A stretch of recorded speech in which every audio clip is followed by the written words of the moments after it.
Hi, this is Mike with TFB TV, and I've got here what is the last black powder revolver ever to be adopted by a Western military, and I can say that with pretty good certainty.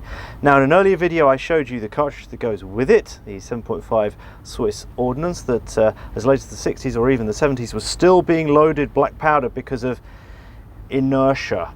And yes, it's a much worse cartridge than 8mm Nambu.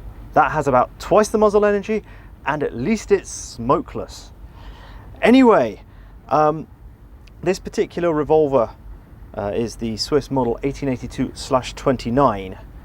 It's a manufacturing update of this model 1882, which is very much a 19th century design. Now, in the late 20s, partly through inertia, they decided that they'd update the design to fit in with sort of modern manufacturing practices and a few things intended to sort of help the user a bit, like nice checkered plastic grips and so on. But still, it fired that black powder cartridge, and it's a gate loader. Now, those of you who've done any cowboy action or are into your Americana, you will know about the Colt Single Action Army, which is a gate loader. Now, this particular one uses what's called an Abadie system, and those that follow Sea and Arsenal will know that Matthias and May rather like Abadie systems. Now, anyone who's shot a Single Action Army will know that you half cock the hammer, and then you can turn the cylinder and then use the ejection rod to knock out the individual empty cases. What this does is a little bit cleverer.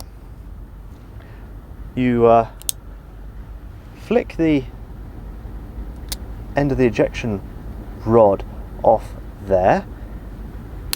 This here is the gate. You pull that back, and what that does is it disconnects the double action sear, and it also blocks the hammer. You can't pull it back. What this does mean, though, is that every time you pull the trigger, the cylinder rotates. So then all you have to do to reload is that, which is far easier than trying to index the cylinder itself. Here, every time you pull the trigger, it comes to the right position, and you can knock it out. Then fold that away, point it down, case in.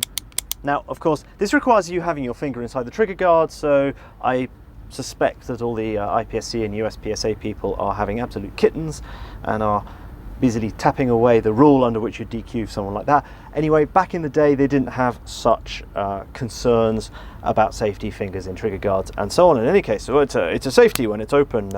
You can't do anything. Anyway, other than that, it's a very typical European double action revolver, sort of 19th century style. The double action is kind of stiff. Single action is kind of okay. From a user's perspective, the grip actually, it's not really any better than this one. They first had black sort of hard rubber grips, and then later during World War I they switched over to wood. And yeah, to be honest, it's a revolver. It's also an unissued revolver, and the reason behind that is that they started producing these in the mid-30s, and Swiss designations tend to be the design date, not the entry into service date, and they were produced for about 10 years. A lot of them were unissued, simply because at the time of their adoption, no officers were getting these. These were rear echelon, non-commissioned types. Officers got Swiss Lugers in 765 Para, and then other ranks, dog handlers, military policemen, whatever. If you were sort of a behind the lines type whose role really meant that you prefer not to carry a long arm, this was your lot. You had one of these in a holster, and that was it. And the idea is, well, yeah, it's a handgun, it's a revolver. Great. And the reason why a lot of them are unissued is that about the same time paratroopers became a thing. So the idea of people who are behind the lines possibly having to defend themselves against reasonably well-armed people armed with rifles and submachine guns and so on, this becomes a big deal. So yeah, a lot of these were never issued, stayed in store, and then they come out and they cost about 200 Swiss francs at the moment, 250 if you're unlucky, and that's basically one for one Now, this Abadie system thing here, first introduced on a Portuguese revolver, 1878, and it's kind of the ultimate in gate loading. But it's still gate loading. So what we're going to do is we're going to pit the last, possibly, Abadie system revolver to be designed against something fairly bog standard. Here is a Smith and Wesson military and police revolver, this particular one in the British pattern, because I'm British, in 38 Smith and Wesson. So what we're going to do is we're going to fire with each 12 shots at a target that is down there at 10 meters and do a reload in the middle.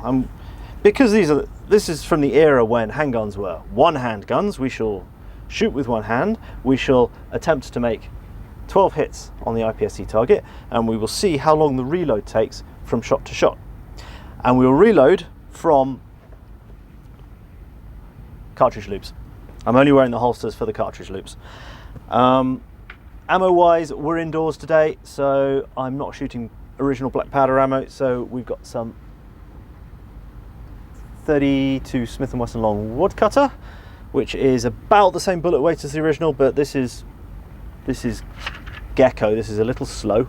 It's about 450 feet per second instead of 650. And likewise for the Smith and Wesson, I've got some factory 145 grain 38 Smith and Wesson, which again is lighter than the military, the British military loads of 200 or later 174 grain. So what I'm going to do is set this out and just see how much worse the Abadie system is than a swing out cylinder when you've got to pick the individual cartridges up one at a time. So I'm working with two cameras today. Excuse the lighting. I'm doing the best I can with my mobile lamps. I cannot physically get one down there in a way that works. It's just how it is. Right, so let's start with the 1870s technology adopted in the 1930s. And we're going to shoot double action and try and make half decent hits.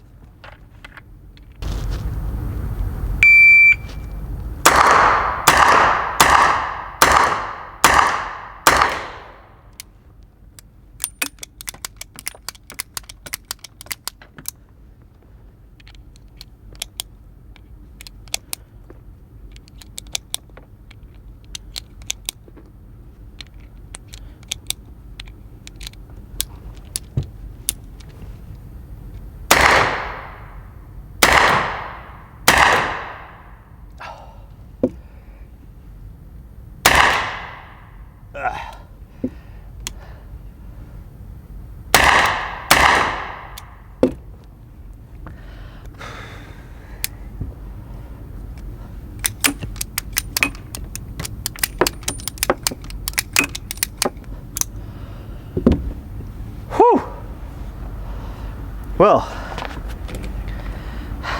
that has an extremely heavy double action. That has an extremely heavy double action that after a while, I say I didn't manage to get this in one take. Yeah, that's really an afterthought. Anyway, the interesting thing is how long was that reload split? So 20.84 seconds split for the reload. I mean, that's not nothing. So let's have a look and see if the swing out cylinder does any better. I will be amazed if it doesn't. Plus the double action on this, well, it's a Smith and Wesson. It has a double action that's actually half decent. So let's try that then. Oh, that feels better. Right, start the timer.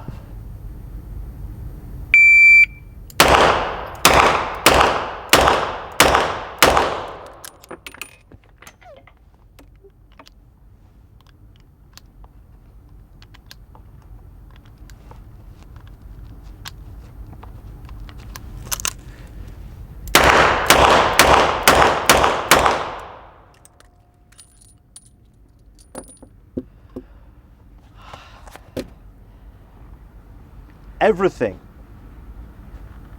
about that experience was better. Right, so we are entirely done in 2039. So we have fired 12 shots in the time it took to reload the gate loader. So we are a 1353 reload, and all done in 2039. Yes, it is absolutely clear why any country that had any interest in serious use of revolvers went away or never even adopted a gate loader, because it is so much slower. Just the loading principle. I mean, you look at, well, the US went over to gate loaders. The French went over, sorry, the US went over to swing out cylinders. The French went over to swing out cylinders with the model 1892. The Brits had break opens with stirrup locks that are actually properly sturdy, and yeah, it's just what, there was really no question. It's just I wasn't quite sure that it was going to be quite such a big difference. And then just shooting the two next to each other, it's just such a contrast, because this is clunky, it's heavy.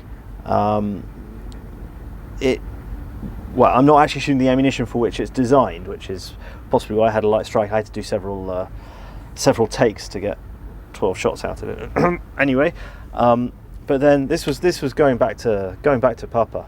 This is actually one of my favourite, if not my favourite, revolver that I own. But it's just so much easier, because all you have to do is open it, whack it, and yes, I do a left-hand reload. Fill it, close it, and off you go. Plus the double action's good, the sights are good. Let's have a look at the effect on target. You can hardly tell the difference, but I'm not sure on camera you'll be able to see the ones with the lead smears, the smaller holes with the lead smears are the 38s, and the wad cut holes are the wad cutter. But effect on target was about the same. But you know you're shooting a weak cartridge when 38 Smith and Wesson feels like a hot load, which it isn't. So there you have it. Even the last development of the gate loader is crap compared to a swing out cylinder. So I hope you enjoyed the video. Please like and subscribe. Please consider supporting TFB TV on Patreon, and many thanks go out to our sponsors Proxibid and Ventura Munitions, who help to make this kind of content possible. Also many thanks to Kudu Shooting Centre in Sion in the canton of Valais in Switzerland for use of their awesome facilities. So see you again sometime. Bye.